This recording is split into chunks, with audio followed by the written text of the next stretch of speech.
రాష్ట్రంలో స్థానిక ఎన్నికల కోడ్ అమల్లోకి రావడంతో అధికారులు విస్తృతంగా తనిఖీలు నిర్వహిస్తున్నారు. జాతీయ, రాష్ట్ర, జిల్లా రోడ్లపై వాహనాలు సోదా చేస్తున్నారు పోలీసు, ఆబ్కారీ అధికారులు. రాష్ట్ర ఎన్నికల సంఘం నిబంధనల ప్రకారం ఒక వ్యక్తి 50,000 నగదు మాత్రమే తీసుకువెళ్లడానికి పర్మిషన్ ఉంది.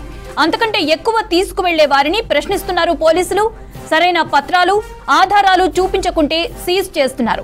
అత్యవసర వైద్యం, కాలేజీ ఫీజులు, వ్యాపారం, పెళ్లిళ్లు వంటి వాటి కోసం భారీగా నగదు తీసుకువెళ్లేవారు సరైన పత్రాలు దగ్గర ఉంచుకోవాలన్నారు అధికారులు.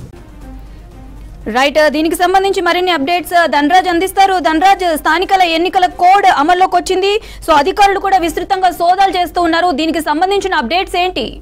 మౌనిత, తెలంగాణ రాష్ట్రంలో స్థానిక ఎలక్షన్లతోటి కూడా ఎన్నికల కోడ్ అమల్లోకి రావడం జరిగింది. అయితే ఇప్పుడు జరగబోతున్నటువంటి మొత్తం ఎంపీటీసీ కావచ్చు, జెడ్పీటీసీ కావచ్చు, దాంతోపాటు సర్పంచ్, వార్డు మెంబర్కి సంబంధించినటువంటి ఎలక్షన్లు వచ్చినటువంటి క్రమంలో ఇవాటి నుంచి ఎన్నికల కోడ్ అమల్లో ఉంది. అయితే హైదరాబాద్ సిటీ మినహాయిస్తే కూడా చాలా వరకు స్థానికంగా ఉన్నటువంటి మున్సిపల్ కావచ్చు, మొత్తం గ్రామీణకు సంబంధించినటువంటి ప్రాంతాలలో కూడా ఎక్కడికక్కడ చెక్ పోస్టులను పెట్టి పోలీసులు ముమ్మరమైనటువంటి తనిఖీలు చేస్తున్నారు.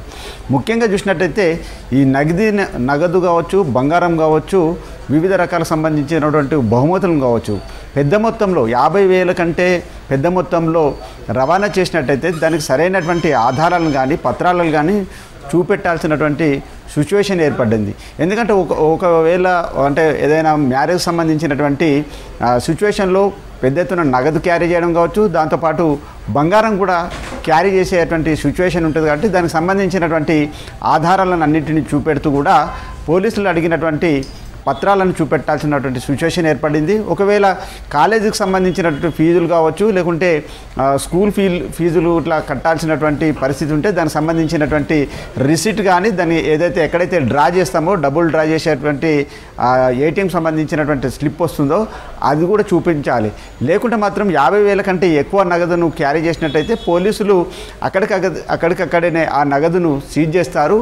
దాంతోపాటుగాను జిఎస్టీ కావచ్చు, ఇన్కమ్ ట్యాక్స్ సంబంధించినటువంటి అధికారులు పెద్ద మొత్తం సంబంధించినటువంటి డబ్బును వాళ్ళు సీజ్ చేసే అవకాశం ఉంటుంది. ఇక 2 లక్షలకు పైన కూడా ఎక్కువ డబ్బు క్యారీ చేయాల్సినటువంటి పరిస్థితి ఏర్పడినట్లయితే ఖచ్చితంగా సంబంధిత రెవెన్యూ అధికారుల దృష్టికైనా తీసుకెళ్ళాలి. లేకుంటే పోలీసులకు సరైనటువంటి ఆధారాలను చూపెట్టినట్టయితే మాత్రమే ఈ 50,000 రూపాయల కంటే మాత్రం డబ్బును రవాణా చేసే వెసులుబాటు ఉంటుంది. ముఖ్యంగా చూసినట్టయితే స్థానిక సంబంధించినటువంటి ఎలక్షన్లలో మొత్తం ఏదైనా పొలిటికల్ లీడర్లు బహుమతులు కావచ్చు, లేకుంటే బంగారం కావచ్చు, నగదు రూపేణా ప్రలోభ పెట్టే అవకాశాలు ఉంటాయి. కాబట్టి వీటన్నిటికీ చెక్ పెట్టేందుకు గాను మొత్తం మీద మున్సిపాలిటీతో పాటుగాను రాష్ట్రంలో వివిధ 565 మండలాలలో మొత్తం ఇవాటి నుంచి ఎలక్షన్ కోడ్ అమలైనటువంటి క్రమంలో మొత్తం ఇలాంటి నగదు పంపిణీ వ్యవహారం కొనసాగుతుంటుంది. కాబట్టి ప్రలోభాలకు సంబంధించినటువంటి వ్యవహారాలు ఉంటాయి. దాంతోపాటు ముఖ్యంగా బహుమతుల రూపేణ వివిధ రకాల ఐటమ్స్ను వివిధ రకాలకు సంబంధించినటువంటి వస్తువులను ఓటర్లకు ప్రలోభ పెట్టి పెద్ద ఎత్తున వాళ్ళను మలుచుకునే అవకాశాలు ఉన్నటువంటి సిచ్యువేషన్లో ఇలాంటి బహుమతులు కానీ, బంగారం కానీ, నగదు కానీ వీటన్నిటికీ కూడా సరైనటువంటి పత్రాలు చూపించాలంటూ కూడా ఇప్పటికే ఎలక్షన్ కమిషన్ ఆదేశించడం జరిగింది. ఇక హైదరాబాద్ మినహాయిస్తే మొత్తం మున్సిపాలిటీకి సంబంధించినటువంటి నగర శివారు ప్రాంతాలలో కూడా ఎక్కడికక్కడ చెక్ పోస్టులను పెట్టి తనిఖీలు ముమ్మరం చేయడం జరుగుతూ ఉంది. దాంతోపాటుగాను నగదు 50,000కు మించితే మాత్రం రెవెన్యూకి సంబంధించినటువంటి అధికారులు సీజ్ చేసే బాధ్యత తీసుకున్నారు. దానికంటే ఇంకా ఎక్కువ నగదు ఒకవేళ రవాణా పంపినట్లయితే జిఎస్టీకి సంబంధించి అదేవిధంగా ఇన్కమ్ ట్యాక్స్ సంబంధించినటువంటి అధికారులు దాన్ని సీజ్ చేస్తారు. దాని తర్వాత ఒకవేళ దానికి సరైన ఆధారాలను మాత్రం చూపెట్టినట్టయితే ఆ డబ్బును కానీ, లేకుంటే ఆ బంగారం కానీ, విలువైన వస్తువులను విడిపించుకునే వెసులుబాటు ఉంటుంది.